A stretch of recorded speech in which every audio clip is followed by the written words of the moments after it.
$638 billion. That is how much Europe's largest economies could lose before 2030 even arrives. The damage would not come from a recession, a trade war, or another financial crisis. Its cause is far simpler and completely beyond negotiation. Heat. It is slowly working its way into factories, farms, transportation networks, and power grids across the continent. What makes this especially difficult to accept is where it is happening. For decades, Europe has been viewed as one of the most prepared regions in the world. It has strong healthcare systems, advanced research institutions, wealthy economies, and infrastructure often used as a global model. Yet summer is beginning to reveal a problem that wealth and technology alone cannot solve.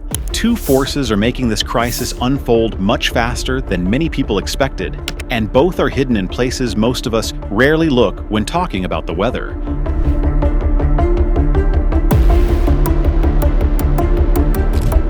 The summer of 2026 is not even 2 months old, yet Europe has already endured 3 consecutive heat waves since late May.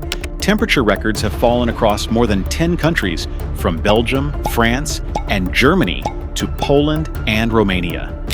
In Paluau, a small town in western France, temperatures climbed to 110.8 degrees Fahrenheit, or 43.8 degrees Celsius, an unprecedented level for the country. Even the night offered little relief. Temperatures remained above 71 degrees Fahrenheit until morning, breaking the national record for overnight heat. Red alerts were issued across 58 administrative regions, the largest area ever placed under France's most severe extreme weather warning. In Germany, the small town of Caution, near the Polish border, reached 107 degrees Fahrenheit. The country's temperature record was reportedly broken 3 days in a row. From Berlin to Prague, weather agencies issued red alerts for wildfires. Dry air, unpredictable winds, and vegetation that seemed to lose its moisture almost overnight created conditions in which fire could spread within minutes. Farther southeast, in Mostar, Bosnia, and Herzegovina, road surfaces radiated temperatures approaching 122 degrees Fahrenheit. Many residents chose to leave the city. Tourists, almost ironically, gathered beneath the city's centuries-old Ottoman bridge, using its shadow as protection from the sun. The heat has changed how millions of people carry out the simplest parts of their day. Hundreds of schools in France were closed to protect students, a major music festival in Belgium was canceled, concerts by international artists were postponed, several amateur sporting events were stopped midway through after competitors collapsed from heat exhaustion. As temperatures rose, demand for air conditioning surged. France's electrical grid struggled under the additional load, leaving around 68,000 homes without power at the exact moment residents needed cooling the most. The human cost was even more painful. France recorded hundreds of excess deaths during the heat wave. Several people also drowned while attempting to cool themselves in rivers and lakes. Among them was a young soccer player who entered the water and never returned. At nearly the same time, Spain reported more than 1,000 additional deaths during June alone, a month that became the country's second hottest June on record. This is no longer an isolated event. The same pattern returns almost every summer, and each year Europe moves closer to temperatures that were once considered almost impossible.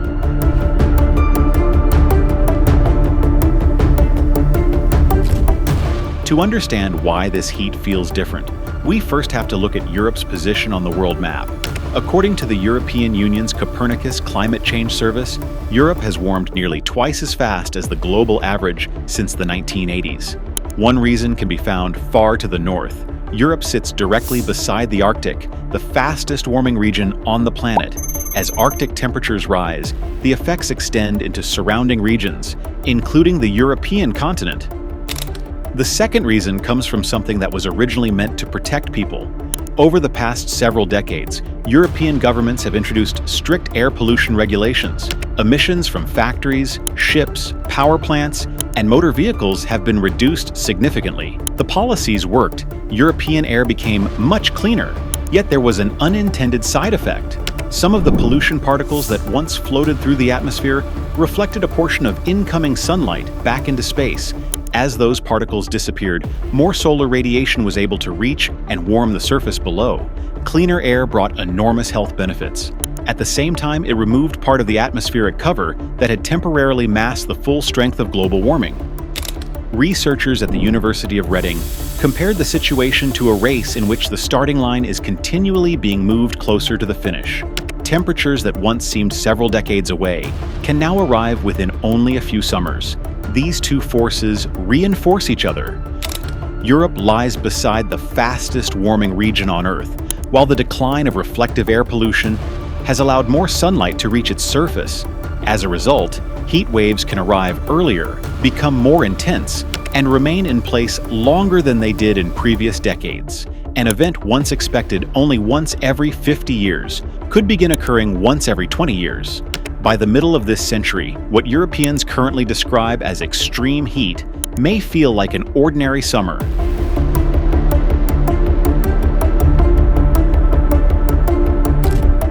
This is where Europe's paradox becomes clear. Some of the wealthiest countries in the world are also among the least physically prepared for extreme heat.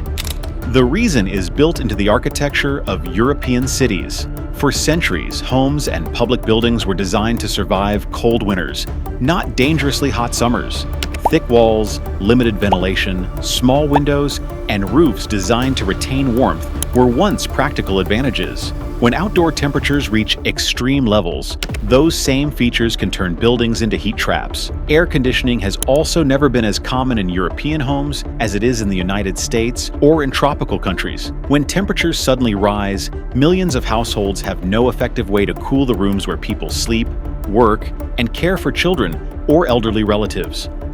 A World Bank assessment released in early 2026 concluded that Germany, one of Europe's largest economies, still lacked a comprehensive system for managing heat stress risks. Scientific understanding of the threat has advanced more quickly than the country's plans for adapting buildings, workplaces, and public infrastructure.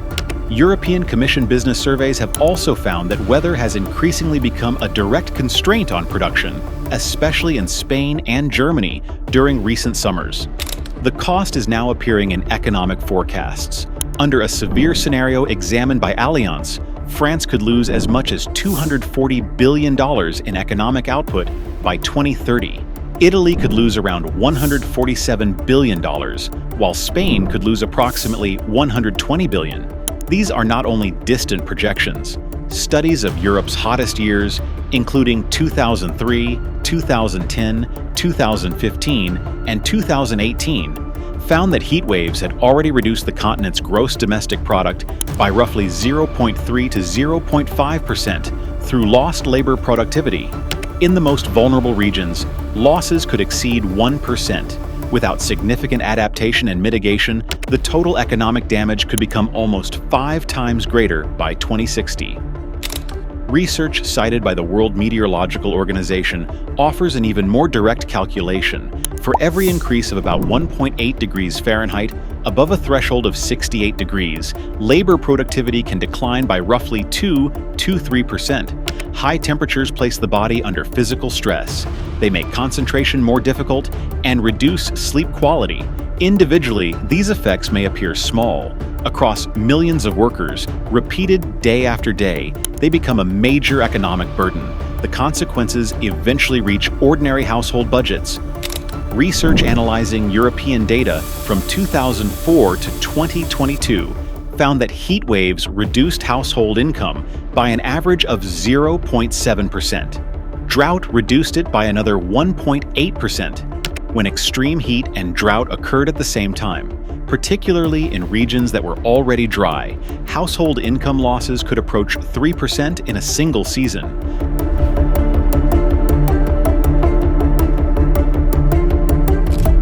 The damage from extreme heat does not stop with workers becoming less productive. Europe's major rivers have long served as essential transportation corridors, carrying fuel, chemicals, agricultural products, and industrial materials between countries. As water levels fall, cargo ships can no longer travel with their normal loads. Some vessels must carry less cargo, others cannot pass through certain sections at all. Industrial supply chains begin to slow during what should be one of the busiest periods of the year. Railroads and highways also show signs of stress. Steel tracks can expand and bend. Road surfaces can soften. Maintenance costs rise as infrastructure designed for a cooler climate is pushed beyond its original limits. The way companies understand heat risk is also beginning to change. For years, insurers often treated heat waves like hailstorms, damaging but temporary. Losses could be spread across a longer business cycle and absorbed over time. That approach is becoming harder to defend. The damage now returns too frequently to be dismissed as an occasional seasonal disruption. Energy costs rise at the same time. Households turn on air conditioners and electric fans. Businesses require more cooling to protect workers, equipment, food, and temperature-sensitive products. Power plants and electrical grids must meet peak demand under the same hot conditions that make their own equipment less efficient. These added costs are especially visible in France, Italy, and Spain, the same countries projected to suffer some of the largest economic losses from extreme heat. Every path eventually leads to the same number: lost working hours, higher electricity demand, disrupted river transportation, damaged crops, strained infrastructure, rising healthcare costs. Together, these pressures could cost Europe's largest economies an estimated $638 billion before 2030. Across the Mediterranean, on a continent that has lived with intense sunlight for centuries, some of the answers were discovered long before climate change became a global political issue. In Guinea, Mali, tall earthen walls absorb heat throughout the day and release it slowly after sunset. The interior remains relatively stable without mechanical air conditioning. Across the Sahel, thick walls and small exterior openings help keep hot air outside. Shaded central courtyards allow air to circulate through homes while protecting residents from direct sunlight. These buildings have survived for centuries for a reason. Extreme heat has long been part of daily life in many African communities. Their architectural solutions did not begin in laboratories or economic models. They developed through generations of people observing the climate and learning how to live within it. Europe is only beginning to confront that same challenge. Its old buildings were not designed poorly. Thick walls, insulated roofs, and limited ventilation made sense in regions where winter once posed the greater threat. For hundreds of years, those designs worked. What changed was not the intelligence of the people who built Europe's cities. The climate changed, and it is now changing faster than buildings, infrastructure, and human habits can adapt. This crisis is not about which society understood nature better. It is about which societies had centuries to adjust to extreme heat, and which ones are suddenly discovering that their time to prepare is becoming much shorter than they ever expected.